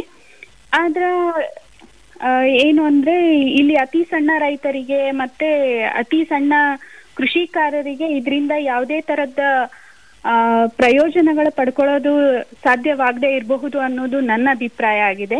ಮತ್ತು ಬಿಹಾರದಲ್ಲಿ ಮಕಾನ್ ಮಂಡಳಿ ಸ್ಥಾಪನೆ ಅಂತ ಏನ್ ಹೇಳಿದ್ರು ಅದು ಕೃಷಿಕರಿಗೆ ಅನುಕೂಲ ಆಗಿದೆ. ಬಟ್ ಕರ್ನಾಟಕದ ವಿಷಯದಲ್ಲಿ ಅದು ಯಾವುದೇ ತರದ ಯೋಜನೆಗಳು ಇರದೇ ಇರೋದ್ರಿಂದ ಕರ್ನಾಟಕದ ಜನತೆಗೆ ತುಂಬಾ ಬೇಸರ ತರಿಸಿದೆ ಅಂತ ಹೇಳ್ತೀನಿ. ಮತ್ತೆ ಈ ಎಜುಕೇಶನ್ ಡಿಪಾರ್ಟ್ಮೆಂಟಿಗೆ ಹೋಗೋದಾದ್ರೆ ಗೌರ್ಮೆಂಟ್ ಸ್ಕೂಲಲ್ಲಿ ಬ್ಯಾಂಡ್ ಕನೆಕ್ಷನ್ ಸ್ಟಾರ್ಟ್ ಮಾಡ್ತೀವಿ ಅಂತ ಹೇಳ್ತಾ ಇದ್ದಾರೆ. ಫಸ್ಟ್ ಆಫ್ ಆಲ್ ಗೌರ್ಮೆಂಟ್ ಸ್ಕೂಲಲ್ಲಿ ಅಥವಾ ಯಾವುದು ಸ್ಕೂಲ್ಸ್ಗಳಲ್ಲಿ ಟೀಚರ್ಸ್ಗಳ ಕೊರತೆಗಳೇನೆ ತುಂಬಾ ಇದೆ. ಅದ್ರ ನಂತರ ಕೂಡ ಯಾವುದೇ ತರಹದ ಎಲೆಕ್ಟ್ರಾನಿಕ್ ಫೆಸಿಲಿಟೀಸ್ ಲೈಕ್ ಕಂಪ್ಯೂಟರ್ ಏನು ಇಲ್ಲದೆ ಇರೋದ್ರಿಂದ ಇವರು ಬ್ಯಾಂಡ್ ಸೌಲಭ್ಯ ಕೊಡೋದು ಎಲ್ಲಿಂದ ಕೊಡ್ತಾರೆ ಅನ್ನೋದೊಂದು ಪ್ರಶ್ನೆ ಕಾಡುತ್ತೆ. ಮತ್ತೆ ಏನ್ ಹೇಳ್ತಾರೆ, ಮತ್ತೆ ವುಮೆನ್ಸಿಗೆ ಅಂತ ಬರೋದಾದ್ರೆ ಇಲ್ಲಿ SC/ST ವುಮೆನ್ಸಿಗೆ 2 crores ತನಕ ಸಾಲ ಸೌಲಭ್ಯ ಕೊಡ್ತೀವಿ. ಇಲ್ಲಿ ವುಮೆನ್ಸ್ ಅಂತ ಬಂದಾಗ ಅದನ್ನ ಕೆಟಗರೈಸ್ ಮಾಡೋದ್ಕಿಂತ ಎಲ್ಲ ವುಮನ್ಗಳಿಗೇನು ಅವರು ಡಿಸ್ಟ್ರಿಬ್ಯೂಟ್ ಮಾಡಿದ್ರೆ ತುಂಬಾ ಚೆನ್ನಾಗಿರ್ತಿತ್ತು ಅನ್ನೋದು ಆಸ್ ಅ ವುಮನ್ ಆಗಿ ನನ್ನ ಅಭಿಪ್ರಾಯ ಮೇಡಮ್. ಅದು SC/ST ಅಥವಾ ಬ್ಯಾಕ್ವರ್ಡ್ ಕೆಟಗರಿ ವುಮನ್ಸಿಗೆ ಅಂತ ಮಾತ್ರ ಇದ್ದಿದ್ರೆ ಚೆನ್ನಾಗಿರ್ತಿತ್ತು. ಯಾಕಂದ್ರೆ ಎಲ್ಲ ವುಮನ್ಸ್ ಕೂಡ ಇವತ್ತಿನ ಇದರಲ್ಲಿ ಯಾವ್ದೋ ಕಾರಣಾಂತರಗಳಿಂದ ಅನಿವಾರ್ಯತೆಗಳಿಂದ ಅವರು ಕೂಡ ಕೆಲ್ಸಕ್ಕೆ ಹೋಗದೆ ಇರೋ ಪರಿಸ್ಥಿತಿಯಲ್ಲಿ ಇರಬಹುದು, ಅಥವಾ ಅನಿವಾರ್ಯತೆಗಳ ಸೃಷ್ಟಿಗಳ ಕಾರಣದಿಂದ ಕೆಲಸಕ್ಕೆ ಹೋಗದೆ ಇರೋದ್ರಿಂದ ಅವ್ರ ಮನೆಯಲ್ಲೇ ಕೂತು ಏನಾದ್ರೂ ಮಾಡುವಂತದ್ದು ಸ್ಕೀಮ್ ನ ಎಲ್ಲರಿಗೂ ಕೊಟ್ಟಿದ್ರೆ ಚೆನ್ನಾಗಿರ್ತಿತ್ತು ಅನ್ನೋದು ನನ್ನ ಅಭಿಪ್ರಾಯ. ನೆಕ್ಸ್ಟ್ AI ಎಜುಕೇಶನ್ ಕೊಡ್ತೀವಿ ಅಂತ ಹೇಳ್ತಿದ್ದಾರೆ. ಅದು ಕೂಡ ಸ್ವಾಗತಾರ್ಹ. ಯಾಕಂದ್ರೆ ಇವತ್ತು ಪ್ರಪಂಚ ಎಲ್ಲ ತುಂಬಾ ಮುಂದಕ್ಕೆ ಹೋದಾಗ ನಾವು ಮಾತ್ರ ಹಿಂದಕ್ಕಿರೋದು ಚೆನ್ನಾಗಿರೋದಿಲ್ಲ. ಅದು ಕೊಟ್ಟಿರೋದು ಖುಷಿಯಾಗಿದೆ ಮೇಡಮ್. ನೆಕ್ಸ್ಟ್ ಅಂಗನವಾಡಿಯಲ್ಲಿ 1 ಕೋಟಿ ಬಾಣಂತಿಯರಿಗೆ ಮತ್ತು 8 ಕೋಟಿ ಮಕ್ಕಳಿಗೆ ಪೋಷಣೆಯುಕ್ತ ಆಹಾರ ಖುಷಿ ತಂದಿದೆ. ಮತ್ತೆ ದೇಶದಾದ್ಯಂತ 50,000 ಶಾಲೆಗಳಲ್ಲಿ ಅಟಲ್ ಟಿಂಕರಿಂಗ್ ಲ್ಯಾಬ್ ಅಂತ ಹೇಳಿದ್ರು. ಇದು ತುಂಬಾ ಕ್ರಿಯೇಟಿವ್ ಐಡಿಯಾ ಕೂಡ ಹೌದು. ಇವತ್ತಿನ ಎಜುಕೇಶನ್ ಸಿಸ್ಟಮ್ ಅಲ್ಲಿ ಮಕ್ಕಳಿಗೆ ಬೇಕಾಗಿರುವಂತ ಎಜುಕೇಶನ್ ಕೊಡೋ ನಿಟ್ಟಿನಲ್ಲಿ ಇದು ತುಂಬಾ ಉಪಯೋಗ ಆಗುತ್ತೆ. ಟಿಂಕರಿಂಗ್ ಲ್ಯಾಬ್ ಅಂದ್ರೆ ಮಕ್ಕಳಲ್ಲಿ ಇರತಕ್ಕಂತ ಕ್ರಿಯೇಟಿವಿಟಿ ಇರಬಹುದು, ಮತ್ತೆ ಏನು ಹೊಸದಾಗಿ ಏನೋ ಮಾಡೋ ಹುಮ್ಮಸ್ ಇರಬಹುದು, ಅವರಲ್ಲಿ ಇರ್ತಕ್ಕಂತ ವಿಚಾರಗಳು ಇರಬಹುದು, ಇಲ್ಲಿ ಅವ್ರ ಎದುರಿಗೆ ಕಾಣಿಸ್ತಕ್ಕಂತ ಕುಂದು ಕೊರತೆಗಳಿಗೆ ಅವ್ರು ಏನಾದ್ರೂ ಸೊಲ್ಯೂಷನ್ ಕಂಡು ಹಿಡಿಯೋದಾಗಿರ್ಬಹುದು. ಇದು ಚೆನ್ನಾಗಿದೆ. ಬಟ್ ಇದನ್ನ ಎಷ್ಟರ ಮಟ್ಟಿಗೆ ಇಂಪ್ಲಿಮೆಂಟ್ ಮಾಡೋ ಅಲ್ಲಿ ಗೌರ್ಮೆಂಟ್ ಸಕ್ಸೀಡ್ ಆಗುತ್ತೆ ಅನ್ನೋದ್ರ ಮೇಲೆ ಈ ದೇಶದಾದ್ಯಂತ ಇರೋ ಅಟಲ್ ಟಿಂಕರಿಂಗ್ ಲ್ಯಾಬ್ ಸಕ್ಸಸ್ ಅದ್ರ ಮೇಲೆ ಡಿಪೆಂಡ್ ಆಗಿದೆ ಅಂತ ಹೇಳ್ಬೋದು ಮೇಡಮ್. ಥ್ಯಾಂಕ್ ಯು ಸಿಂಧು ಅವರೇ, ನಿಮ್ಮ ಅಭಿಪ್ರಾಯಕ್ಕೆ ಧನ್ಯವಾದಗಳು. ಕೇಳ್ತಾ ಇದ್ದೀರಾ ಆಕಾಶವಾಣಿ ಬೆಂಗಳೂರು 101.3 FM. ಈಗ ನಮ್ಮ ಜೊತೆ KS ಆಫೀಸರ್ ಆದಂಥ ಶ್ರುತಿ BR ಅವರು ಇದ್ದಾರೆ. ಅವರು 2025-26ನೇ ಸಾಲಿನ ಮುಂಗಡ ಪತ್ರದ ಕುರಿತು ತಮ್ಮ ಅಭಿಪ್ರಾಯವನ್ನ ನಮ್ಮ ಜೊತೆಗೆ ಹಂಚ್ಕೊಳ್ತಾರೆ. ಹಲೋ ಶ್ರುತಿ ಅವರೇ. ಹಲೋ. ನಿಮ್ಮ ಅಭಿಪ್ರಾಯನ ಹಂಚ್ಕೊಳ್ಳಿ. ಈ ದಿನ ಬಜೆಟ್ ಭಾಷಣದಲ್ಲಿ ನಿರ್ಮಲಾ ಸೀತಾರಾಮನ್ ಅವರು ತೆಲುಗು ಕವಿ ಅಪ್ಪಾರಾವ್ ಅವರ ಸಾಲನ್ನ ಹೇಳಿದ್ರು. ದೇಶ ಅಂದ್ರೆ ಕೇವಲ ಮಣ್ಣಲ್ಲ, ದೇಶ ಅಂದ್ರೆ ಅಲ್ಲಿನ ಜನ ಅಂತ ಹೇಳಿದ್ರು. ಭಾರತವನ್ನ ನಾವು ಯುವ ಭಾರತ ಅಂತಾನೆ ಕರಿತೀವಿ. ಭಾರತದ ಜನಸಂಖ್ಯೆಯಲ್ಲಿ ಹೆಚ್ಚಾಗಿ ಇರುವುದು ಯುವ ಜನತೆ. 50%ಗಿಂತ ಹೆಚ್ಚಿನವರು 25 ವರ್ಷಕ್ಕಿಂತ ಚಿಕ್ಕವರು ಇದೀವಿ. ಮತ್ತೆ 65% ಜನ 35 ವಯಸ್ಸಿಗಿಂತ ಕಡಿಮೆ ಅವರೇ ಇದ್ದಾರೆ. ಈ ಯುವ ಜನತೆಗೆ ಬಜೆಟ್ ಏನ್ ನೀಡಿದೆ ಅನ್ನೋದು ತುಂಬಾ ಮುಖ್ಯ ಆಗುತ್ತೆ. ಯುವ ಜನತೆಯ ಆಶೋತ್ತರಗಳು ಮುಖ್ಯವಾಗಿ ಏನು ಅಂತ ಹೇಳಿದ್ರೆ ಶಿಕ್ಷಣ, ಕೌಶಲ್ಯಾಭಿವೃದ್ಧಿ ಮತ್ತೆ ಉದ್ಯೋಗ. ಆ 3 ಅಂಶಗಳಲ್ಲಿ ಬಜೆಟ್ ಏನ್ ಕೊಟ್ಟಿದೆ ನಮ್ಗೆ ಅಂತ ನಾನು ನನ್ನ ಅಭಿಪ್ರಾಯ ಹಂಚ್ಕೊಳಕ್ ಇಷ್ಟಪಡ್ತೀನಿ. ಶಿಕ್ಷಣಕ್ಕೋಸ್ಕರ ಈಗ ಏನಂತ ಹೇಳಿದ್ರೆ ಹೊಸ IIT-ಗಳನ್ನ ಸ್ಥಾಪನೆ ಮಾಡಿದೆ. ಆ ಹೊಸ IIT-ಗಳಲ್ಲಿ ಅಲ್ಲಿನ ಮೂಲ ಸೌಕರ್ಯಗಳನ್ನ ಹೆಚ್ಚಿಸಿ ಇನ್ನೂ 6500 ವಿದ್ಯಾರ್ಥಿಗಳಿಗೆ ಹೆಚ್ಚುವರಿ ಸೀಟನ್ನ ಕೊಡುವಂತಹ ಪ್ರಪೋಸಲ್ ಅನ್ನ ಬಜೆಟ್ ಅಲ್ಲಿ ಮಂಡಿಸಲಾಗಿದೆ. ಮತ್ತೆ ಮೆಡಿಕಲ್ ಎಜುಕೇಶನ್ ಅಲ್ಲಿ ವರ್ಷಕ್ಕೆ 10,000ಕ್ಕಿಂತ ಹೆಚ್ಚು ಮೆಡಿಕಲ್ ಸೀಟ್ಗಳನ್ನ ಕೊಡುವಂತ ಪ್ರಪೋಸಲ್ ನ ಕೂಡ ಇಟ್ಟಿದ್ದಾರೆ. ಮತ್ತೆ ಇಲ್ಲಿ AI ಸಂಬಂಧಿಸಿದಂತೆ ಸೆಂಟರ್ ಫಾರ್ ಎಕ್ಸಲೆನ್ಸ್ ಅನ್ನ ತರಬೇಕಂತ ಪ್ರಪೋಸಲ್ ಮಾಡಿದ್ದಾರೆ. ಮತ್ತೆ ಯುವಜನರ ಉದ್ಯೋಗವನ್ನ ಹೆಚ್ಚಿಸೋದು ಈಗ ತುಂಬಾ ಮುಖ್ಯವಾದ ವಿಷಯ. ಯಾಕೆ ಅಂತ ಹೇಳಿದ್ರೆ ಭಾರತದ ನಿರುದ್ಯೋಗ ದರ 9%ಗಿಂತ ಹೆಚ್ಚಾಗಿದೆ.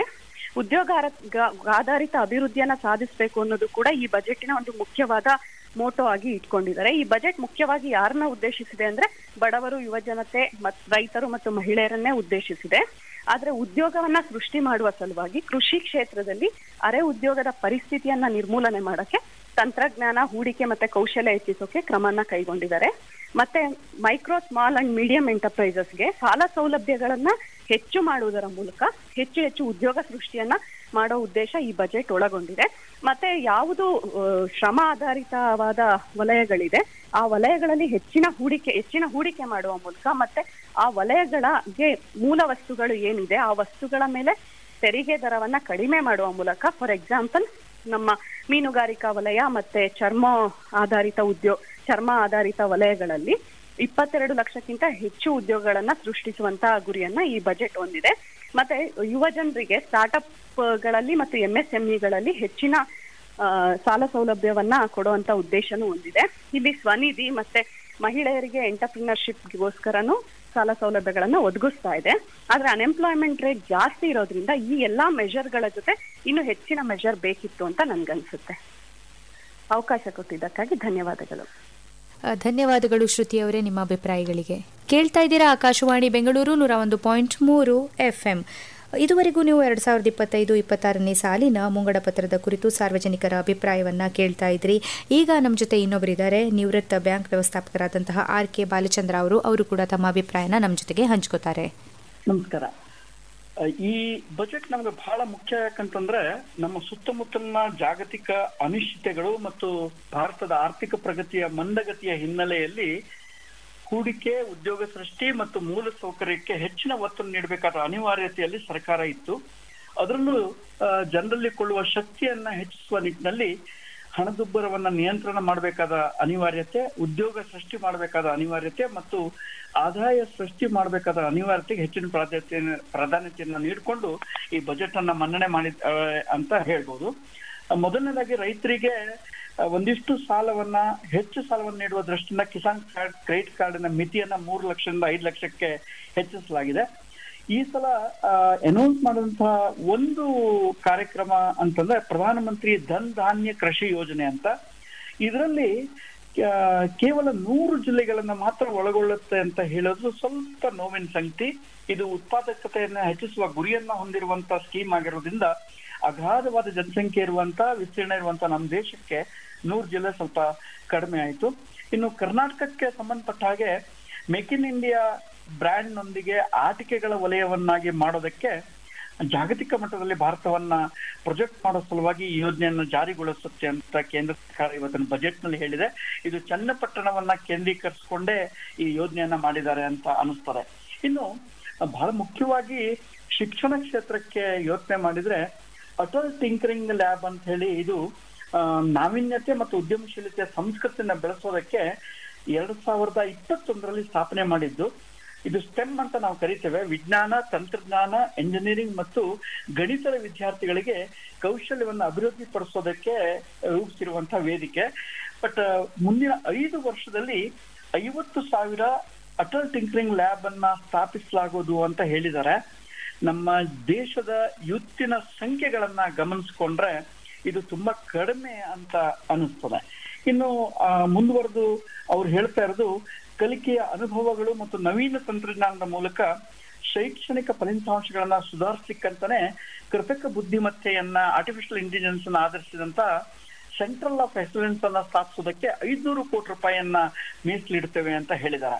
ಅದನ್ನೇ ಅಟಲ್ ಇನ್ನೋವೇಷನ್ ಮಿಷನ್ ಅಂತ ಅವ್ರು ಕರೀತಾ ಇದ್ದಾರೆ. ದೇಶದ ಉದ್ದಗಲಕ್ಕೂ ಕೂಡ ಅದನ್ನ ರಚಿಸಿ ನಾವೀನ್ಯತೆ ಮತ್ತು ಉದ್ಯಮಶೀಲತೆಯ ಪರಂಪರೆಯನ್ನ, ಸಂಸ್ಕೃತಿಯನ್ನ ರಚಿಸೋದಕ್ಕೆ ಇದನ್ನ ಮಾಡ್ತಾ ಇದ್ದೇವೆ ಅಂತ ಹೇಳ್ತಾ ಇದ್ದಾರೆ.